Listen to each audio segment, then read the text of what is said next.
So check me out, man. I understand that.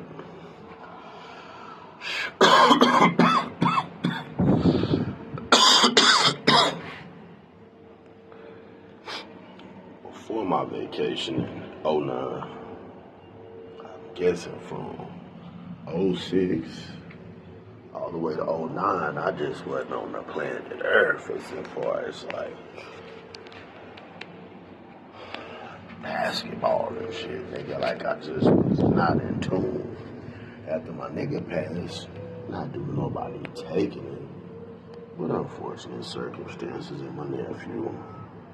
I spent the better part of '06 very, very high.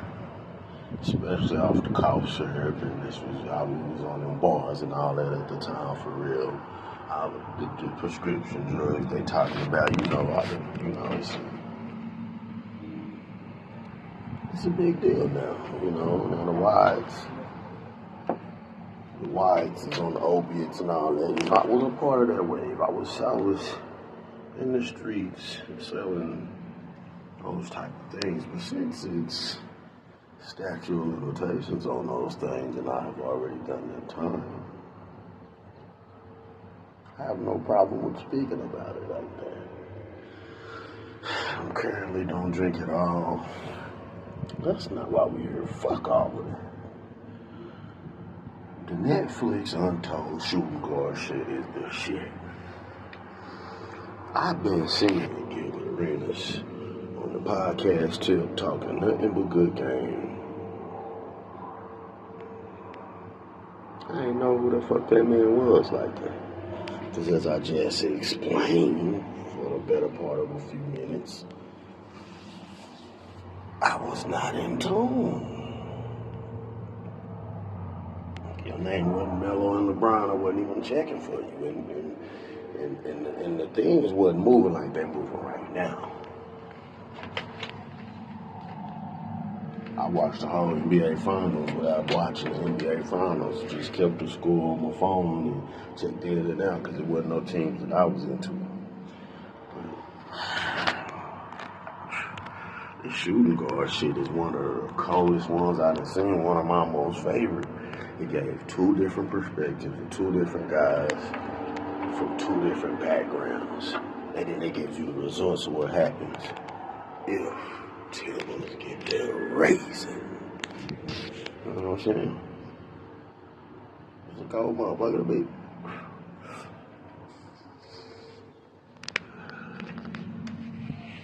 I mean, for real. Hey, imparting the unprofessionalism on this mug. Cause somebody swiped me for my microphone that I bought off Handy Dandy TikTok, but I have to rebuy me one. And I'm speaking with so much emotion and happiness because I just cracked 1K on subs. So the untold story of the shooting star, which is I. I'm like the Gilbert Arenas of this motherfucker. YouTube shit out west or something, nigga. Yeah, I'm here to tell it to you how it is, baby. I'm on the uprise. Can't go down from here. They hit me with a strike recently, but I ain't mad at y'all, man. So what I'm gonna do is just, pour in more of original content as I'm doing now. As I said in the previous video, man.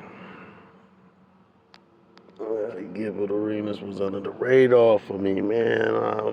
Not the previous video, man. It's the same damn video. I'm high. Pardon me.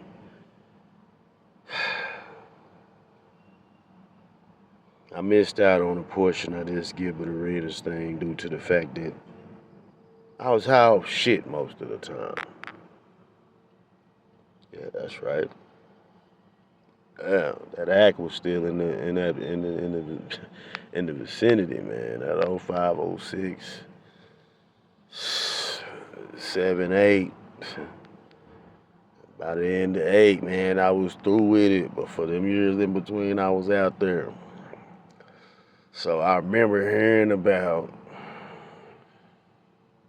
the incident while I was locked up. And I don't tell no locked up tales, because to be quite real, I ain't got no good ass motherfucking jail stories like these niggas, man. An old school nigga from after Rillo told me, don't be no trustee, man. You don't have to have a job. That shit didn't make no sense to me and didn't register. We ain't gonna go too far off of the subject of this untold shooting guards. But it ties into the part about the emotions and how if you just act off emotions and then wanting,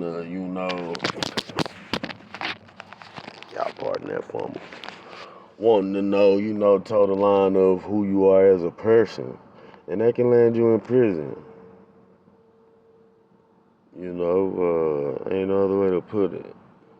Some will say, yeah, that's kind of extreme, and some may even say it's stupid, but if you choose a certain path, man, you gonna do what you do. Just like Gilbert Arenas said he wouldn't change nothing about how he came into the NBA. That's how niggas feel about the streets. Seen another interview off of, I believe it was Nothing But Smokes. Nothing but, all the smoke, you know what it is. The ex-players.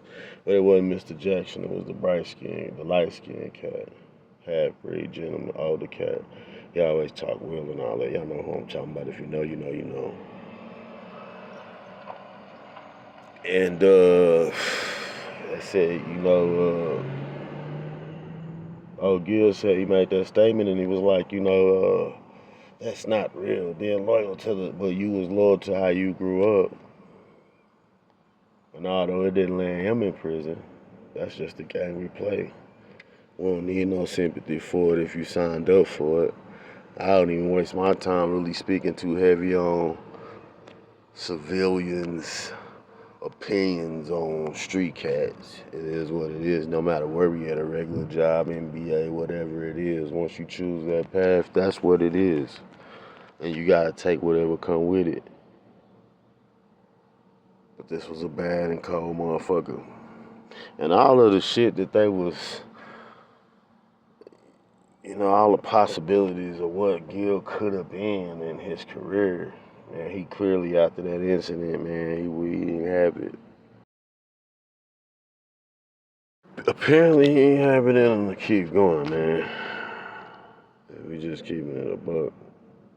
I ain't watching a lot of highlights of this man, so I ain't gonna go in on this game if not, but the numbers speak for themselves. And the Javaris cat, the more of the street side of the coin of this whole story. Javaris, I can't even get the man's last name out on my, but y'all know it. Go check it out. That's more reason for you to go check it out. He stood on it. He did what he done after that situation. And man, it is what it is. It's a beautiful story of, and he could have been. Javaris could have been a hell of a talent as well. He came in as one. His confidence got shook. Getting your confidence shook as a motherfucker, I reckon. Man, Gil, I didn't know. That shit really just shocked the shit out of me. Just to tell you the truth, I didn't heard his name in a few songs. Agent Zero, man, About You, man, all that, but it wasn't. Hey, man, that's why, when you paying attention to what you fuck with, you may miss over the whole scope of what's going on, and ain't nothing wrong with it. But when you cued in like that, and then in the early 2000s, man, the internet and social media wasn't as fast as it is to keep up with everything the way you would now. But I went to prison, and when you go to prison, man, when I went to prison, nigga, it wasn't nigga, I was focused on getting up out that bitch, even though I wasn't in no situations to where it was like danger all the time, nigga. It's good enough just for trying to follow the rules and get up out that hole if you're trying to make parole. And if you're blessed enough to make parole, and the dice roll lucky on you, and you got a lot of time, like I had 10 years, you may make that first parole because they thinking they gonna let you're gonna get out and you're gonna go back to your old ways. And But blessings up to the both of these brothers. And Gil being a stand-up brother, trying to, take the whole bing bang boom for him. He said they ain't put that in there. But, not surprised.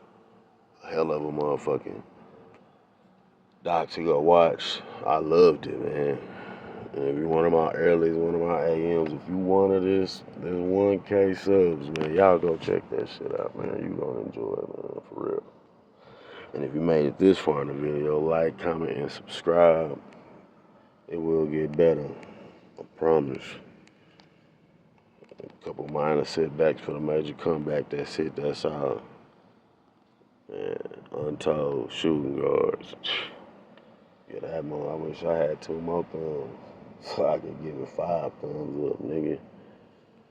Yeah, don't worry about the other thumb, nigga. You worried about the wrong shit, nigga. Cause my gal liked it, nigga. Be out of you. Did y'all like the doc though? Like, I mean, there was some things in there that they could have used to show, like, once I realized that, it was bigger than I thought it was gonna be, I took full responsibility and I changed it. Here, let me see if I have it. I gave it to them, they didn't use it, so y'all can see why I was blamed for everything early. All right, so right here, you can see it's from 2009, December 22nd, and I wrote it, your news story, you were in the training room. When you got out, there was 3 guns on your chair with a note that said, pick one, send that to Javaris, I'll take all the blame. He didn't have a gun, he didn't do anything.